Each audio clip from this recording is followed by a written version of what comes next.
말씀을 듣기 전에 우리의 손을 가슴에 얹고 믿음으로 선포하기를 원합니다. 말씀이 나를 변화시킵니다. 아멘. 이 믿음의 선포와 같이 우리 교신의 말씀이 우리의 영혼과 중심을 변화시키는 능력의 말씀이 되기를 간절히 축원합니다. 유명한 설교자이자 신학자인 존 파이퍼 목사님은 이런 말씀을 하셨어요. 산타 할아버지가 우리 마을에 온다는 것은 bad news, 나쁜 뉴스다. 왜 산타 할아버지가 그 마을에 오는 것이 나쁜 뉴스일까요? 그것은 산타 할아버지는 우는 아이에게는 선물을 주지 않기 때문이에요. 아이들은 한 명도 선물을 못 받을 것 같습니다. 아직도 잘 모르시는 분은 울면 안 돼 캐롤을 생각해 보시면 좋을 것 같습니다. 산타 할아버지가 우리에게 온다는 것은 절대로 좋은 소식이 아닙니다. 또한 이것은 결코 복음이 아니에요. 안타깝게도 예수 그리스도, 아기 예수가 있어야 되는 그 자리에 세상은 자꾸 산타 크로스를 새겨 넣는 것 같습니다. 그래서 저는 저희 아이들이 어릴 때 어린이집에서 산타크로스 할아버지가 아이들에게 선물 주는 시간이 있으니까 어린이집에 선물을 보내달라고 연락이 왔어요. 그런데 저는 보내지 않았습니다. 선물을 내가 샀는데 산타가 주는 게 억울했기 때문이죠. 그리고 우리 집에는 산타가 없다고 선포했습니다. 아이들의 동심을 파괴했어요. 그런데 저희 아이들이 유치원에 가가지고 친구들의 동심을 같이 파괴하는 거예요. 야, 산타가 없어. 엄마 아빠가 주는 거야. 막 이렇게 그랬던 기억이 납니다. 우리는 예수 그리스도의 오심을 기다리는 이 대강절 기간을 보내고 있습니다. 주님 우리 가운데 오신다는 것, 그것도 중요하지만 예수님이 어떤 분이고 무엇을 위해 오시는지가 더 중요합니다. 그래서 오늘 본문을 통해서 우리 가운데 오시는 예수 그리스도, 그분을 통해서 일어난 역사가 무엇인지를 함께 살펴보기를 원합니다. 오늘 본문을 이해하기 위해서는 말라기의 배경과 우리 본문 앞에 있는 말라기 1장, 2장의 내용을 먼저 이해할 필요가 있습니다. 말라기서는 이스라엘에 대한 하나님의 경고의 말씀입니다. 그리고 우리가 잘 아는 것처럼 말라기는 구약의 마지막 책입니다. 이 책을 통해서 하나님은 경고를 하고 계시는 것이죠. 그리고 이 경고 이후에 신구약 중간기라고 하는, 구약과 신약 사이에 약 400년이라고 하는 침묵의 시기가 찾아옵니다. 말라기 선지자가 예언했던 이 시기를 BC 5세기 경이라고 추측합니다. 이 시기는 이스라엘 백성이 바벨론 포로로부터 돌아와서 성전도 재건하고 성벽도 재건해요. 그 안에서 온전히 살아갈 수 있는 시간이었습니다. 문제는 그들의 신앙은 온전히 회복되지 못했고 이스라엘 백성들은 하나님에 대한 소망을 잃어가고 있었다는 것이죠. 그래서 말라기 1장을 보면 이스라엘은 하나님을 의심했고 그들이 하나님께 드리는 예배는 형식적이었어요. 모두가 다 그랬던 것은 아니지만 어떤 사람들은 부정한 제물을 하나님께 올려드리기도 했습니다. 또한 말라기 2장을 보면 제사장은 타락했고 레위인들은 하나님과 맺은 계약을 망각하고 하나님의 평화의 도구로 쓰임받지 못합니다. 사람들은 하나님의 신의를 저버렸고 하나님의 성소는 더럽혀졌으며 사람들은 이방신을 섬기는 여인과 결혼하기 시작했어요. 거기에서 그치지 않고 이들은 하나님의 공의를 조소하며 이렇게 질문합니다. 말라기 2장 17절입니다. 자막을 통해서 함께 읽겠습니다. 너희가 말로 여호와를 괴롭게 하고도 우리가 어떻게 그분을 피곤하게 했습니까? 하는구나. 너희는 악을 행하는 사람마다 여호와께서 좋게 보시고 그분께서 기뻐하신다라고 말하며 공의의 하나님께서 어디 계시냐라고 말한다. 그들은 하나님을 불신했어요. 그리고 공의의 하나님, 심판의 하나님은 존재하지 않는 것처럼 비아냥거리며 질문하고 있다는 것이죠. 그리고 오늘 하나님은 이러한 이스라엘의 죄악과 불신에 대하여 응답하고 계시는 거예요. 오늘 보면 1절입니다. 다시 한번 함께 읽겠습니다. 보라, 내가 내 심부름꾼을 보내 내 앞에 길을 닦게 하겠다. 그러고 나면 너희가 바라는 주께서 갑자기 그 성전에 올 것이다. 너희가 좋아하는 계약의 심부름꾼 말이다. 그가 올 것이다. 만군의 여호와께서 말씀하셨다. 하나님의 공의에 대해서, 그분의 심판에 대해서 믿지 않고 조롱하는 이들에게 주님은 응답하셨습니다. 바로 자신의 심부름꾼을 보내시겠다는 거예요. 특별히 오늘 본문에서 주목해야 되는 것은 내 앞에 길을 예비하는 심부름꾼과 계약의 심부름꾼이 누구인가 하는 부분이에요. 학자들은 이 두 가지의 심부름꾼을 구별해서 길을 닦고 예비하는 심부름꾼은 세례 요한이라고 말하고, 새로운 계약을 갖고 오는 심부름꾼은 예수 그리스도라고 지칭하여 말하고 있습니다. 그렇다면 왜 하나님은 세례 요한을 보내셔서 먼저 그 길을 예비하시고 예수 그리스도를 보내셔서 새로운 계약을 맺으시는 것일까요? 그 이유는 말라기 2장 5절부터 8절에 잘 나타나 있습니다. 자막을 통해서 함께 읽겠습니다. 내가 레위와 맺은 계약은 생명과 평화의 언약이다. 그가 나를 경외하도록 그와 언약을 맺었고 그는 나를 경외하고 내 이름을 두려워했다. 그의 입에는 진리의 법이 있고 그의 입술에는 죄악이라고는 찾을 수 없었다. 그가 나와 함께 평화롭고 올바르게 행했고 많은 사람을 죄악에서 돌아오게 했다. 제사장의 입술은 지식을 담아야 하고 사람들은 그 입에서 율법을 찾는다. 그는 만군의 여호와의 사자이기 때문이다. 그러나 너희는 그 길에서 벗어났고 내 법으로 많은 사람을 걸려 넘어지게 했다. 너희는 레위와 맺은 계약을 깨뜨렸다. 만군의 여호와께서 말씀하셨다. 하나님께서 레위와 계약을 하셨어요. 생명과 평화의 계약. 바로 이스라엘 백성들이 레위인에게 나와서 그 제사를 드릴 때 생명이 회복되고 평화가 나타나는 그 언약이었다는 것이죠. 그런데 그들이 타락하고 그들은 그 평화의 도구로 쓰임받지 못합니다. 그래서 그 언약은 깨어졌어요. 그래서 하나님께서는 이제 새로운 심부름꾼을 보내셔서 이제 그들과 다시 생명과 평화의 언약을 맺으시기를 원하는 거예요. 그것을 위해서 바로 예수 그리스도를 보내신 것이죠. 이전에 제사장들과 레위인들이 제대로 하지 못했던 그 역할을 바로 새로운 계약을 가지고 오시는 예수 그리스도를 통해서 이루고자 하신 거예요. 이것이 오늘 첫 번째 포인트입니다. 예수님은 타락한 이 땅 가운데 하나님의 새로운 언약의 역사를 이루기 위해 오신다는 거예요. 그리고 우리는 그분의 오심을 예비하고 기다려야 한다는 것이죠. 여러분, 주님이 우리를 위해 오시는 거예요. 우리를 다시 생명과 평화로 인도하실 수 있도록. 이전에 구약의 시대에 율법으로는, 제사로는 다 하지 못했던 그것을 새롭게 하시기 위해서 예수님이 오시는 거예요. 그리고 우리는 그분을 온전히 예비하고 맞이할 수 있어야 되는 거예요. 마태복음 25장을 보면 10처녀의 비유가 나타납니다. 이 10명의 처녀는 모두 그에게 오는 신랑을 기다리고 있어요. 근데 우리가 잘 아는 것처럼 5명의 처녀는, 이 어리석은 처녀는 등불은 챙겼지만 기름은 챙기지 못합니다. 반대로 슬기로운 처녀는 등불과 기름을 다 챙기죠. 이 등불과 기름이 여러 가지로 해석될 수 있지만 가장 기본적인 것, 이 등불이 외형적이고 형식적인 것을 의미한다면 기름은 내면적이고 중심적인 것을 보여주고 있는 거예요. 이 어리석은 처녀들은 형식적으로 그곳에 와 있지만 그 마음과 중심이 준비되지 못한 채 그 신랑을 기다리고 있었다는 것이죠.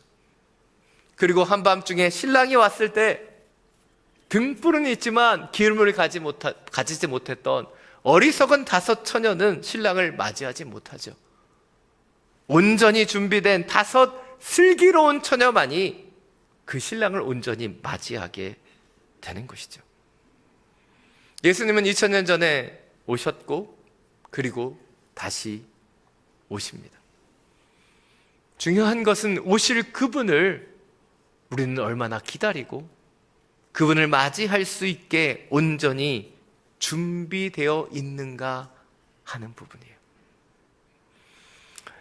학창시절을 돌아보면 저는 시험 기간을 늘 주목했던 학생이었습니다. 왜냐하면 시험이 찾아오면 부모님께 꾸지람을 받지 않기 위해서 벼락치기를 해야 됐거든요. 근데 저는 그런 사람이었는데 저희 반 1등을 보면 시험 기간하고 별로 상관이 없었던 것 같아요. 늘 다 준비되어 있었어요. 늘 깨어 공부하는 친구였기 때문이죠. 물론 시험 기간에 전혀 상관하지 않는 사람들도 있었던 것 같아요. 여러분은 아니셨기를 원합니다. 그런데 또 재밌는 친구들이 있었어요. 시험 기간이 언제인지는 굉장히 주목하는데 시험 준비는 안 하는 인간들이 있었다는 거죠. 오늘 본문을 보면 하나님께서는 이 심부름꾼을 갑자기 보내신다는 거예요. 갑자기. 근데 저는 오늘 본문에서 이야기하는 이 갑자기라는 단어에 좀 의구심을 가지게 돼요. 왜냐하면 구약의 수많은 예언들이 예수 그리스도의 오심을 이야기하고 있고 그분이 오시기 전에 세례 요한을 보내셔서 예수님이 오실 거라고, 회개하라 하나님 나라가 가까이 왔다고 그렇게 경고하고 있지 않습니까? 문제는 그분이 오시는 것, 그분이 언제 오시는가 때와 시기가 아니라 그분이 오실 것을 우리가 온전히 돌이켜 준비하고 있는가, 그것이 중요한 거예요. 근데 우리는 때는 알려고 하지만 준비되지는 않을 때가 너무나 많이 있는 것이죠. 마태복음 25장 13절은 말합니다. 그러므로 너희도 깨어 있으라. 그 날짜와 시각을 알지 못하기 때문이다. 사랑 여러분, 우리는 주님의 때가 언제인지 관심 가지려고 해요. 그러나 준비된 사람은 때가 중요하지 않아요. 우리가 주님의 오심을 온전히 예비되어 기다리고 있으면 주님이 언제 오시는가는 중요하지 않는 거예요. 여러분, 주님이 오심이 점점 가까워지고 있습니다. 말라기 선지자의 때와 같이 수많은 타락과 제약이 이 땅을 덮어가고 있기 때문이죠.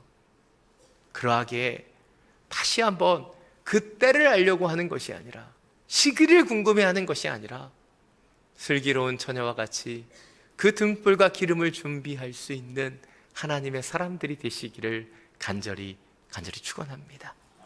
오늘 본 2절부터 4절 말씀입니다. 다시 한번 함께 읽겠습니다. 그러나 그가 오는 그날을 누가 견뎌낼 수 있겠느냐? 그가 나타날 때 누가 서겠느냐?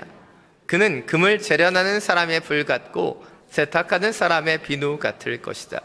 그가 은을 재련해 순을 만드는 사람처럼 앉아서 레위 자손을 깨끗하게 할 것이다. 그가 금과 은처럼 그들을 재련하면 그들이 여호와께 의로 예물을 드리게 될 것이다. 그러면 유다와 예루살렘의 제물들이 예전처럼 곧 옛날처럼 여호와께서 기뻐하실 만한 것이 될 것이다. 오늘 본문을 통해서 우리가 또한 집중해 보기를 원하는 것은 예수님이 오셔서 무슨 일을 하셨는가 하는 부분이에요. 주님이 오셔서 새 언약의 심부름꾼으로 오셔서 하신 일이 무엇입니까?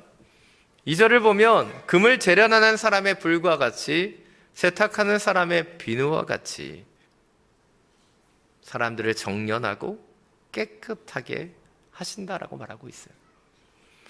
3절을 보면 레위 자손을 깨끗하게 할 것이다 라고 말씀하시고 그들이 재련되어 죄악과 불의를 정결케 한 이후에 그들이 여호와께 의로 예물을 드리게 될 것이다 라고 말하고 있는 거예요. 말라기 1장 2장의 내용들을 다시 살펴보면 그들은 타락한 제사장이었고 하나님의 평화의 도구로 쓰임받지 못하던 레위 자손이었습니다. 지금 주님은 오셔서 그들을 재련하시고 깨끗하게 하시겠다는 거예요. 그런데 거기에서 그치지 않습니다. 4절을 보면 뭐라고 있어요? 그렇게 깨끗하게 하셔서 예전처럼, 옛날처럼 여호와께서 기뻐하시는 그 제사를 드리고 싶어한다 말씀하고 계시는 거예요. 이것이 우리가 주목해 보길 원하는 두 번째 포인트입니다. 예수님이 이 땅에 더러운 죄악을 깨끗하게 하기 위해 오십니다. 그리고 우리도 주님 시는 그 정결함으로 회복되어야 되죠. 그러나 거기서 멈추는 것이 아니라 그 깨끗함을 가지고 우리는 하나님을 더 아름답게 예배할 수 있는 예배자가 될 수 있어야 되는 거예요. 주님이 우리를 깨끗하게 하시는 이유가 그 깨끗함으로 우리가 주님과의 관계를 회복하고 더 아름답게 예배하기를 원하시기 때문이에요. 전에도 제가 말씀드렸지만 저는 가부장적인 집안에서 자라왔습니다. 여러분이 보시기에 제가 한없이 선하고 부드러워 보일지도 몰라요. 그렇게 안 보시는 분들은 회개하시는 역사가 있기를 원합니다. 근데 저는 나름 권위적인 집안에서 자라왔기 때문에 저도 집에 가면 아이들에게 좀 권위적인 부분들이 있는 것 같습니다. 특별히 아이들이 잘못하는 부분이 있으면 때로 호되게 혼내는 편인 것 같아요.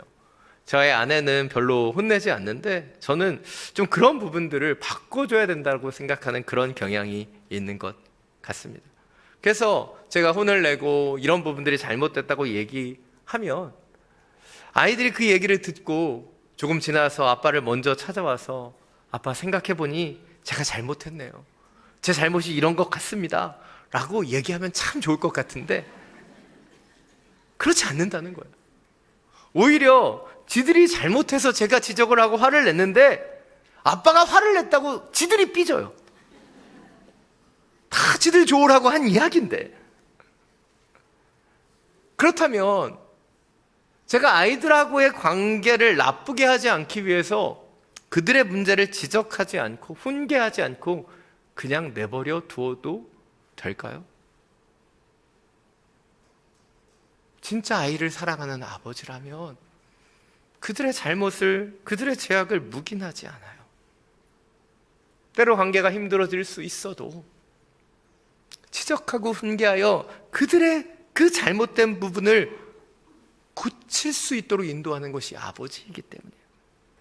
당장은 아이들이 아빠의 마음을 다 이해하지 못할 수도 있겠죠. 그러나 나중이 되면 이 아이들이 아빠가 왜 그것을 가르쳤는지 그 마음을 조금은 더 이해하게 될 것이라고 믿습니다. 제발 이해하게 되기를 원합니다. 오늘 제가 이런 말씀을 드리는 이유가 무엇일까요? 저는 오늘 말씀 가운데 바로 하나님 아버지의 마음을 느끼게 되기 때문에 그 자녀들을 훈계하고 깨끗하게 하고 정련하여서 다시 하나님과 그 백성들이 아름다운 관계를 맺기를 원하는 그런 아버지의 마음을 오늘 본문에서 느끼게 되기 때문이죠. 오늘 본문을 잘 보십시오. 주님께서 왜 그들을 금같이 정련시키시고 비누와 같이 그들을 깨끗하게 씻으시는가? 단순히 그것을 깨끗하게 하시는 것을 원하셨던 것이 아니라 바로 그 깨끗함을 통해서 정결하고 거룩하신 하나님과의 관계를 회복하며 그분 앞에 더 아름답고 기쁨의 제사를, 그 교제를 나누기를 원하셨기 때문이에요. 사랑 여러분, 우리가 하나님의 금을, 은을 다루듯 정련시키시는 과정은 우리를 훈련시키는 과정이죠. 그 과정은 아프기도 하고 힘이 들기도 합니다. 그러나 이 과정을 통해서 우리가 깨끗하게 되고 온전해지면 우리는 하나님의 마음을 더 이해하게 되고 그리고 하나님께 더 가까이 나아갈 수 있는 그런 하나님의 백성이 될 수 있는 것이죠. 우리의 삶 속에 찾아오는 이 영적 정령 과정을 피하지 마십시오. 오늘 1:1 수료식이 있었잖아요. 이 양육자가 되는 걸 피하고 싶은 수많은 영혼들이 보입니다. 그러나 이 훈련을 통해서 하나님은 우리를 더 정결하고 아름답게 세우셔서 주님과 더 친밀한 관계를 맺길 원하시는 하나님이심을 놓치지 않게 되기를 간절히 원합니다. 마지막으로 오늘 보면 5절 6절 말씀입니다. 함께 읽겠습니다. 그러므로 내가 심판하기 위해 너희에게 가까이 나아가겠다. 마법사들, 간음하는 사람들, 거짓 증언하는 사람들, 그리고 일꾼의 품삯을 착취하고 가비와 고아를 압제하는 이방 사람의 권리를 박탈하면서도 나를 경외하지 않는 사람들에 대해 즉시 증인이 되겠다. 만군의 여호와께서 말씀하셨다. 나 여호와는 변하지 않는다. 그러니 야곱의 자손들아 너희는 멸망하지 않는다. 오늘 말씀을 보면 하나님은 심판을 위해 가까이 나아오신다 말씀하고 계시는 거예요. 거룩하신 하나님이 가까이 오신다. 굉장히 부담스럽고 무서운 이야기일 수도 있습니다. 그러나 우리가 무서워하고 두려워하기 전에 바로 하나님이 오셔서 심판하시는 대상이 누구인가를 살펴보아야 돼요. 하나님 누구를 심판하시겠다고 말씀하셨습니까?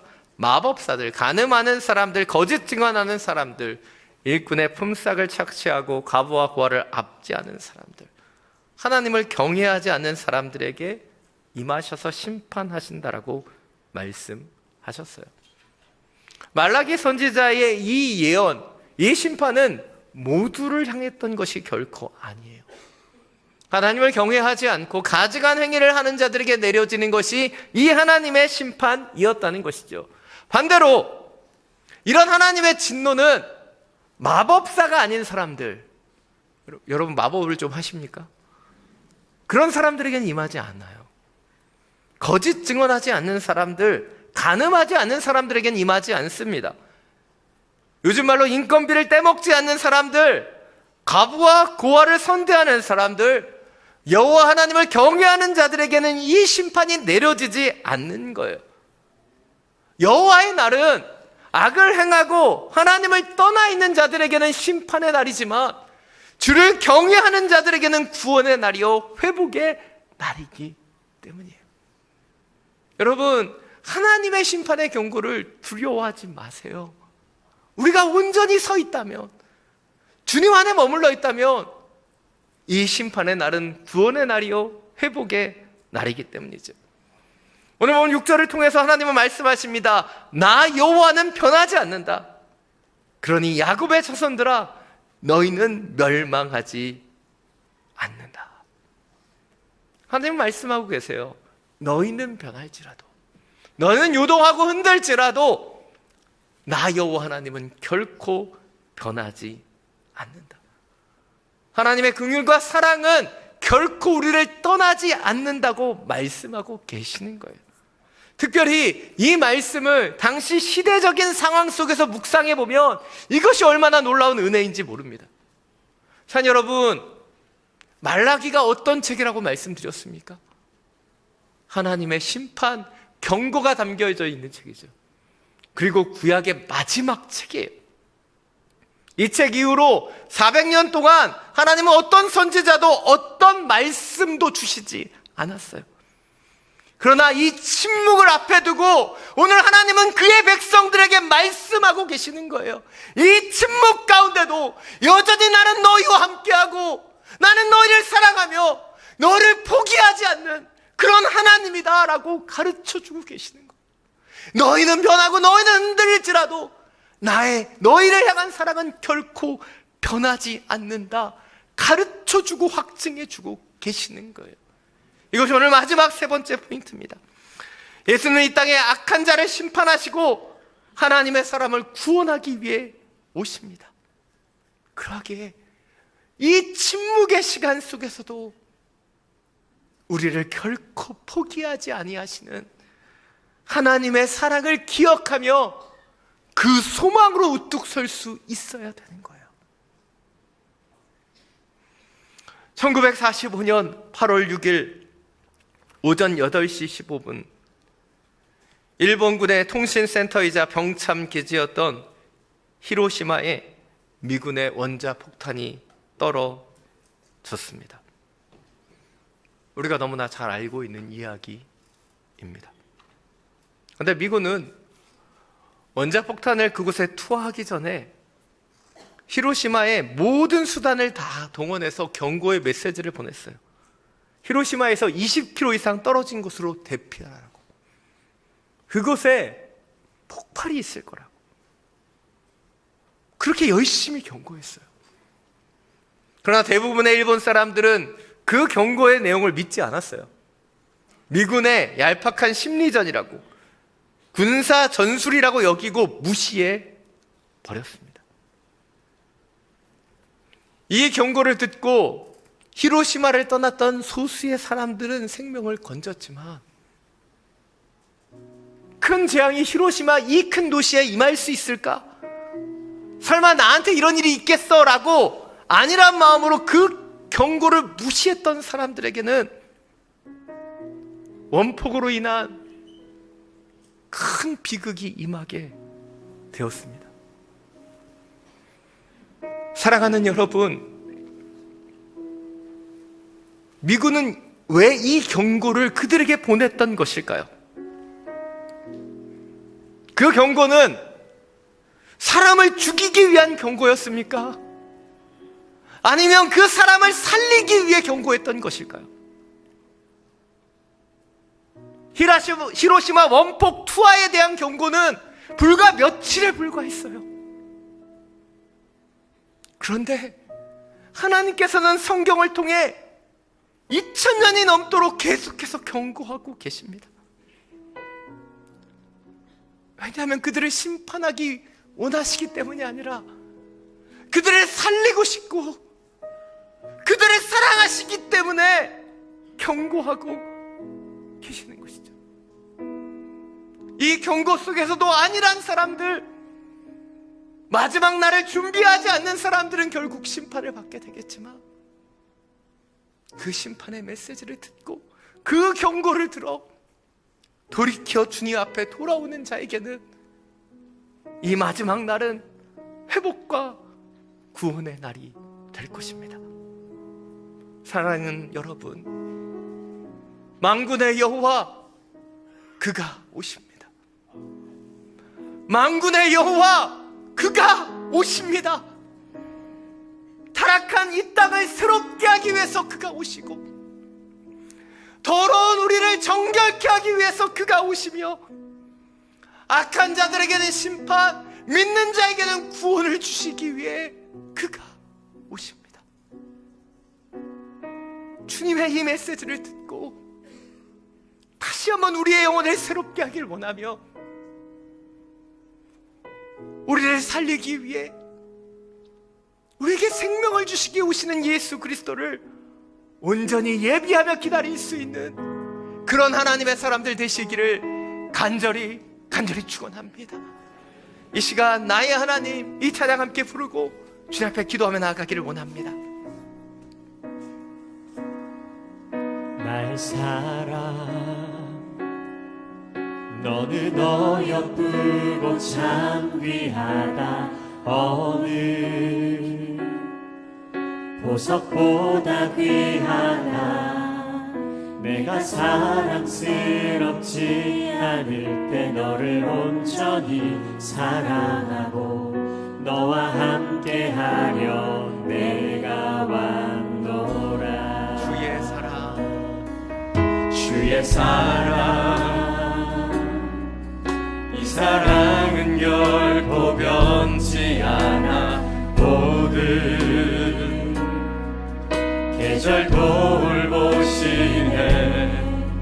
푸른 마르고 꽃은 시들나 주의 말씀은 신실해. 실수가 없으신 주만 바라라. 주님의 나라와 뜻이 나의 삶 속에 임하시며 주님 알기를 주만 보기를 소망해.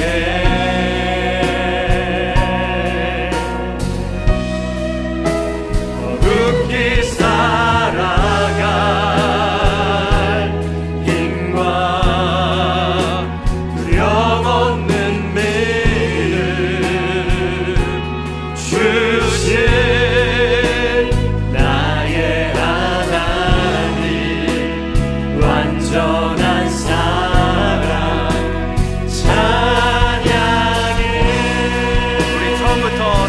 고백합니다. 나의 사랑 너는 어여쁘고 참기하다 어느 보석보다 귀하다 내가 사랑스럽지 않을게 너를 온전히 사랑하고 너와 함께하려 내가 왔노라 주의 사랑 이 사랑은 결코 변치 않아 모든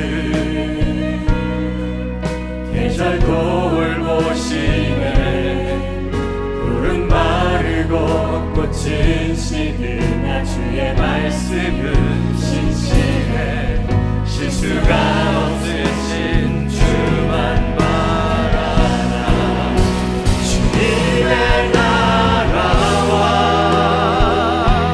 뜻이 나의 삶 속에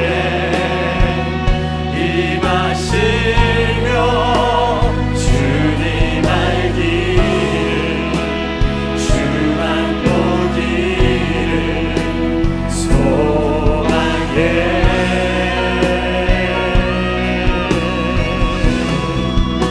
거룩히 살아갈 힘과 두려움없는 믿음 주신 나의 하나님 완전한 사랑 찬양해 주님의 나라와 뜻이 주님의 나라와 뜻이 나의 삶 속에 임하시며 주님 알기를 주만 보기를 소망해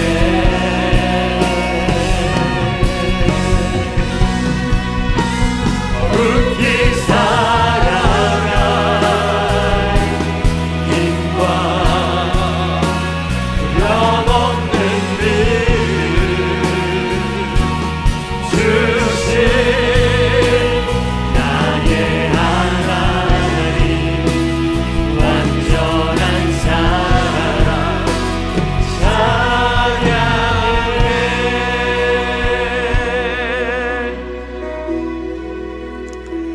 이 시간 함께 기도하며 나아가기를 원합니다. 만군의 여호와 그가 오십니다. 우리를 새롭게 하기 위하여, 우리를 깨끗게 하기 위하여, 우리를 구원하기 위해 그가 오십니다. 지금 우리는 그분을 맞이하기 위한 온전한 준비가 되어 있습니까? 주님의 오심을 기다리는 이 계절을 살아가면서 이 절기를 세상의 시간으로 보내고 있지는 않습니까?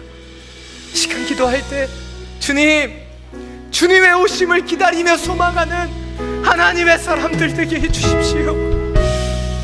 주님의 오심이 우리 가운데 소망이며 당신의 사랑을 증거하기에 오시는 그분을 소망으로 기다릴 수 있는 그런 하나님의 사람, 주님의 오심을 증거하고 전파하는 그런 하나님의 사람으로 살아가게 하여 주옵소서.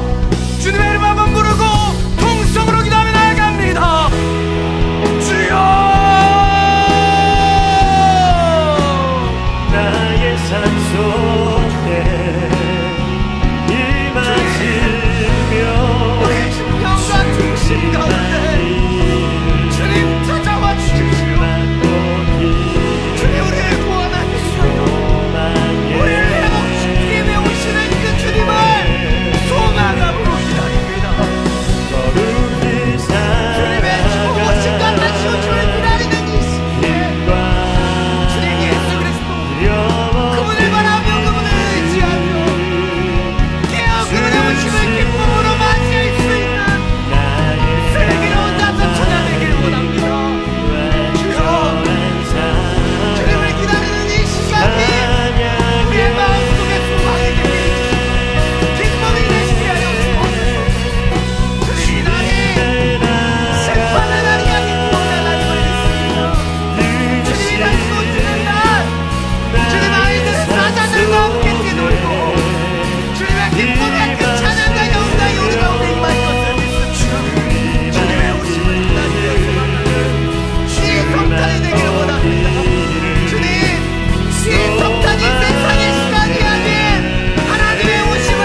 마라나타 주 예수여, 마라나타 주 예수여, 어서 오시옵소서.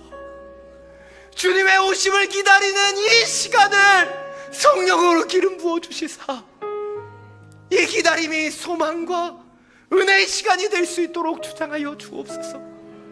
우리를 새롭게 하기 위하여, 우리를 깨끗하게 하기 위하여 오시는 예수 그리스도를 우리의 마음과 중심을 열어 맞이합니다. 이 성탄의 기다림이 다시 한번 소망이 되며 이 오심을 통해 주님 앞에 정결함으로, 아름다움으로, 사랑으로 예배할 수 있도록 주여 우리의 마음을 회복시켜 주옵소서. 주님, 주님의 오심을 소망하길 원합니다. 주님의 다시 오심을 기다리며 그날이 우리 가운데 속히 오기를 기도하는 하나님의 소망의 백성들 되게 하여 주옵소서. 이 어두운 시간들 하나님이 선포하는 경고의 메시지를 통해 한 영혼이라도 더 죽게 돌아오게 하는 주님, 이 성탄이 될 수 있도록 주여 주장하시고 함께하여 주시옵소서. 우리의 길이요 진리요 생명 되시는 우리 주 예수 그리스도의 이름으로 기도드립니다.